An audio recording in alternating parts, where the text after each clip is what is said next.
Aujourd'hui, je vais te raconter une histoire. Il y a quelques jours, j'étais sur Omegle avec un pote.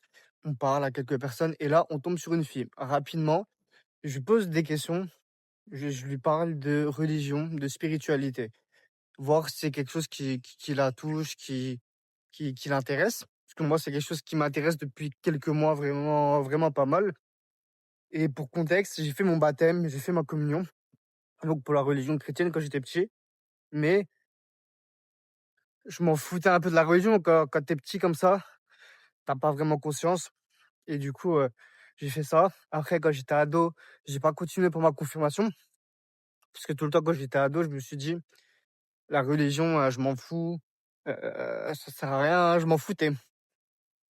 Là, depuis quelques années, je me dis: «Heu, ça m'intéresse. Ça m'intéresse». Je ne crois pas en Dieu, mais ça m'intéresse. Ça m'intéresse vraiment.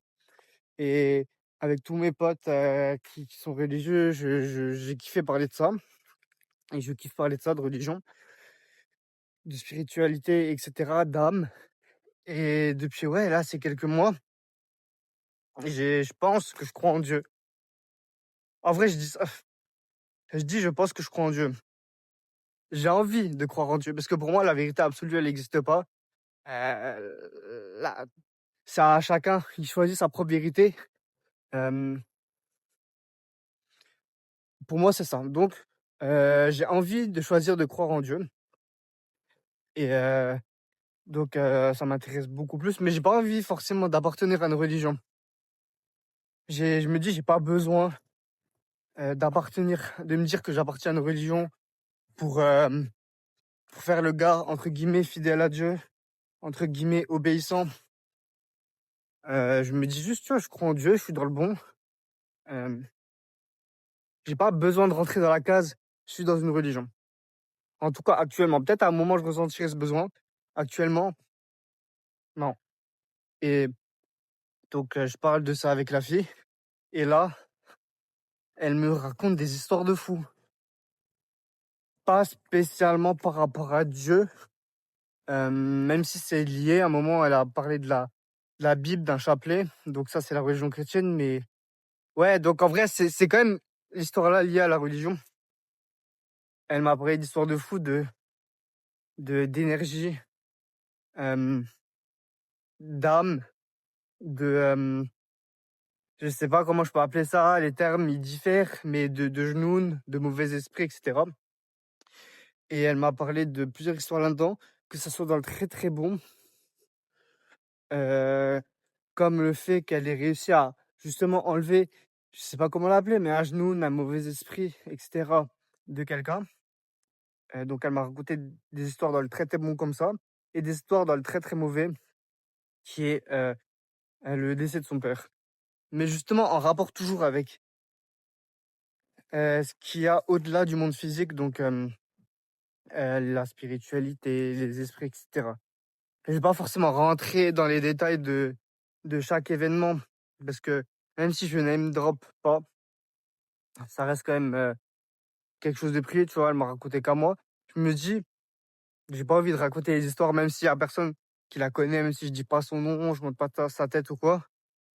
Je sais pas, je me dis: «Je me sens pas de raconter les histoires», mais tout ça pour en venir à quoi? Depuis quelques mois, je m'intéresse de plus en plus à ça. Là, je tombe sur une personne, vraiment, elle m'a raconté des histoires de fou, des histoires de fou. Même là, j'étais en mode: «Putain, putain». J'ai limite pas envie d'y croire tellement c'est waouh, tellement mon cerveau il se dit: «Wesh, wesh doucement». Alors que je suis un gars quand même, hem, qui croit en beaucoup de choses. Dans le sens, quand je dis qu'il croit en beaucoup de choses, je parle pas forcément de spiritualité et cetera, mais quand on me dit un truc, je vais avoir tendance à te croire. Je préfère croire tout le monde plutôt que de croire personne, d'être là tout le temps méfiant.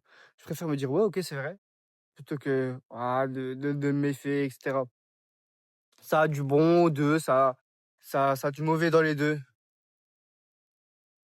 Et tout simplement, par exemple, ça marche aussi, dans d'autres domaines, c'est ça que je veux dire, le sport. Tu veux avoir un entourage sportif, bah, tu vas commencer à faire du sport ou peut-être tu vas même pas commencer à faire du sport. Tu as un pote à toi, il va faire du sport. petit à petit, il va te donner envie de faire du sport. Tu vas faire un jour de sport avec lui, que je sais pas, que ce soit du tennis, la course à pied, aller à la salle, faire du paddle, faire du kayak et tu vas peut-être pas être amoureux du sport direct, mais tu vas commencer à kiffer petit à petit, et tu vas peut-être y aller. Après, tu vas aller à fond dans le sport. Ton entourage, ça va être des sportifs et au final, tu attires un peu ce que tu es parce que si tu fais du sport, tu vas avoir tendance à t'entourer de gars qui sont comme ça. Tu vas faire un business en ligne, tu vas avoir tendance à t'entourer de gars qui sont comme ça. Donc, si tu veux avoir tel type de potes, des gars qui résonnent avec toi, bah, il faut que tu donnes au monde des actions, mais que tu fasses des choses et que tu t'intéresses à ces choses-là. Tout simplement. Tout simplement. C'est tout bête. Donc, c'est vrai parce que notre génération, elle souffre beaucoup de solitude, mais faut faire des choses de sa vie. Si tu fais des choses de ta vie, si tu sors, c'est là que tu rencontres des gens. Et c'est là surtout que tu rencontres des gens qui ont les mêmes activités que toi, les mêmes centres d'intérêt que toi, les mêmes visions que toi. Donc vas-y, je vais te laisser là-dessus.